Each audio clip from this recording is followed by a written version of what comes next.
7:25 de la mañana, regresamos con más de Primera Página. Tenemos hoy entrevista internacional a propósito de que Colombia es noticia desde hace varias horas, a pesar de que también ha sido noticia esta semana por diferentes hechos que se han presentado en el país. Pero muy precisamente vamos a abordar en principio con nuestro invitado de la mañana de hoy, Manuel Camilo González, magíster en Ciencia Política de la Universidad de Salamanca, la supuesta confirmación de la muerte del comandante de la segunda Marquetalia de las FARC, Iván Márquez. Buenos días, estimado Manuel, ¿cómo está? Buenos días, José. Un saludo para ti y para la audiencia. Manuel, las autoridades colombianas están confirmando esta información porque se ventiló a los medios a través de una fuente del gobierno que supuestamente pudiera estar confirmada la muerte de Iván Márquez. ¿Qué se maneja en Bogotá sobre este tema? Bueno, lo que se maneja según la circulación de varios medios es que Iván Márquez habría muerto por causa de un agravamiento de sus heridas debido a un atentado que sufrió en el año pasado, en junio, y que eso efectivamente lo que produjo fue su deceso debido, digamos, a estas heridas. Lo que se circula básicamente es que el jefe de la segunda Marquetalia habría muerto debido a este estado de salud, y lo que el gobierno colombiano ha presentado por ahora es una posición de prudencia, es que buscan confirmar si efectivamente esto es cierto o no. Lo que podemos decir por ahora es que efectivamente solamente es una noticia en desarrollo que seguramente con el paso de las horas se irá confirmando. Bien, estaremos muy atentos a esta información porque medios como Blue Radio, así como otros, se han hecho eco de esta información. El año pasado también se divulgó, pero no se logró confirmar y parece que ahora pues vuelve a ser noticia Iván Márquez, comandante, como les decimos, de la segunda Marquetalia de las Fuerzas Armadas de Colombia, o la guerrilla colombiana que entró en el proceso de paz del año 2016, aunque también tiene, por supuesto, disidencias. Y sobre esto, así como otras guerrillas, la última reconocida en Colombia, que es el Ejército de Liberación Nacional, ELN, estaremos hablando en esta parte del programa con nuestro invitado.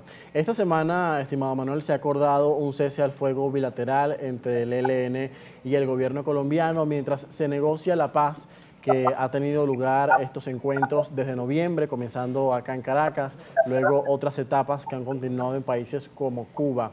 ¿Qué significa este cese al fuego bilateral? ¿Qué establece? ¿Y cómo se da en medio de un contexto en el que la guerrilla ha secuestrado a 3 miembros de una familia? Bueno, lo que sucede con el cese al fuego, que no es, según el gobierno colombiano, un cese de hostilidades, es que efectivamente lo que se busca es que el ELN, como un grupo insurgente, respete algo que en derecho internacional se conoce como el derecho internacional humanitario, es decir, una suerte de reglas que en medio de los conflictos internos, en los conflictos armados, busque respetar y preservar la vida y obviamente la integridad de los no combatientes. En ese sentido, lo que ha avanzado el gobierno colombiano es en que efectivamente se obliga a esta guerrilla a respetar esa serie de protocolos que son internacionales, pero hay una serie de lagunas. Esas lagunas, por ejemplo, es que si no se entiende esto como un cese de hostilidades, la guerrilla del ELN ha sido muy clara en el sentido de decir que no va a cesar una serie de operaciones de finanzas, como ellos los denominan, que es extorsión y secuestro. Y esto lo vimos efectivamente un día antes de que empezara el proceso de alistamiento, que no es digamos, el inicio efectivo todavía del proceso de cese al fuego, con obviamente el secuestro de una suboficial y obviamente de sus hijos. También vemos que efectivamente hay otra laguna en este tipo de, digamos, de propuestas, y es que efectivamente si no se respetan esta serie, digamos, de protocolos, pues obviamente las Fuerzas Armadas colombianas pues están obligadas al final de cuentas a responder. Hay unas líneas muy difusas en términos de que hasta qué punto los militares colombianos tienen lo que uno llamaría las manos atadas para responder a una serie de provocaciones que tiene el ELN, toda vez de que esta guerrilla, muy distinta a las FARC, es una guerrilla muy descentralizada. ¿Qué sucede? Y es que efectivamente el Comando Central del ELN posee muy poco control sobre sus unidades, y esto podría generar una serie de problemas de coordinación con esta guerrilla que pueden terminar socavando y minando, obviamente, que el grupo guerrillero pues termine respetando lo que está denominado como el cese al fuego. Entonces hay una serie de lagunas. Por un lado, la idea de que efectivamente si la guerrilla del ELN no detiene lo que es las operaciones de finanzas, como ellos lo llaman, que es extorsión y secuestro, pues obviamente eso tiene una vulneración directa hacia los ciudadanos y no obviamente frente a su contendiente, que son los militares colombianos, las autoridades colombianas. Allí Y lo por quiero el otro atajar lado, para que continuemos ampliando el tema en la próxima parte. Tenemos que hacer una pausa, pero estamos hablando sobre el pacto entre el gobierno colombiano y el ELN de un cese al fuego que va a tener vigencia por 6 meses y que ha comenzado este jueves,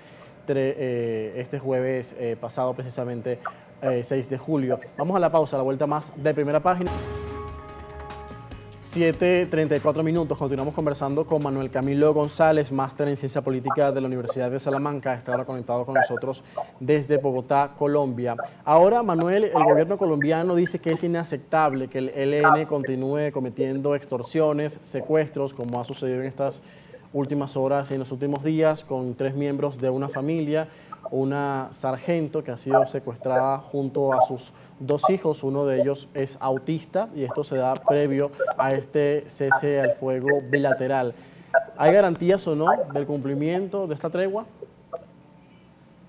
bueno, siento un mal precedente que efectivamente un día antes de que comience la fase de alistamiento previo al cese, pues la guerrilla del ELN pues genere este tipo de actividades y ese tipo de acciones. En ese sentido, pues obviamente el gobierno colombiano tiene que ser mucho más cauto sobre las líneas rojas sobre las cuales esta cese al fuego debe implementarse. En ese sentido hay que tener en cuenta que otra laguna que es muy importante tener en cuenta es que efectivamente desde el día de ayer hasta el 3 de agosto pues obviamente las partes van a hacer una suerte, y esto es lo que se ha denominado como la etapa de alistamiento, y es que obviamente tanto por el parte del ELN como por el parte del gobierno, pues empiezan a, digamos, retirarse hacia sus posiciones. Digamos que en términos de conflicto armado, pues lo que buscan es que efectivamente digamos, se genera una suerte de concentración de fuerzas para que obviamente no entre en contacto ninguna de ellas. ¿Cuál es el asunto? Pues que efectivamente esta etapa de alistamiento no cuenta con el monitoreo y la verificación de terceros, solamente hasta el 3 de agosto, cuando inicia el cese al fuego. Entonces, obviamente, aparece un periodo de incertidumbre en el cual, digamos, el ELN puede aprovechar esa, digamos, falta de verificación para generar este tipo de actividades, y que efectivamente hablamos un poco de es que esta operación de finanzas, como la denominan el ELN, pues tiene una vulneración directa hacia los ciudadanos, y que obviamente pues el gobierno no ha tenido la, digamos, la precaución y obviamente la prudencia para efectivamente generar esa línea roja frente al ELN. ¿Qué pasos se están dando, Manuel, con este cese al fuego bilateral y ahora con la continuidad de las negociaciones de paz con la guerrilla? Y bueno, lo que podría plantearse para esta próxima etapa que viene entre ambos bandos, los diálogos. Bueno, en el campo, en el terreno, pues básicamente está lo del cese al fuego. Es, digamos, un paso muy importante porque efectivamente no solo reduce la confrontación y obviamente el ataque directo frente a la población no combatiente, pero en el campo de las negociaciones hablamos también de que hay una suerte de avance en lo que se denomina, digamos, la agenda política.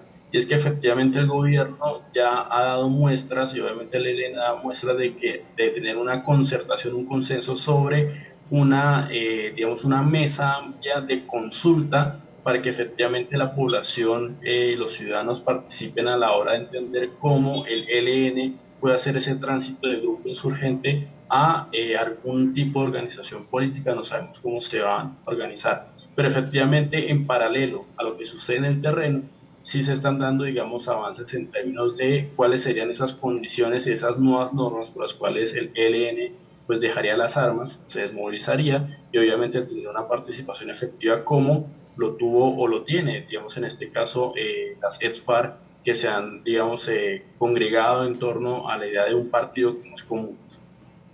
¿Qué tan obstaculizada se está viendo en este momento la política de paz total del presidente Petro en medio de las diferencias que ha tenido una coalición de gobierno y estos hechos que también lo han salpicado en las últimas semanas.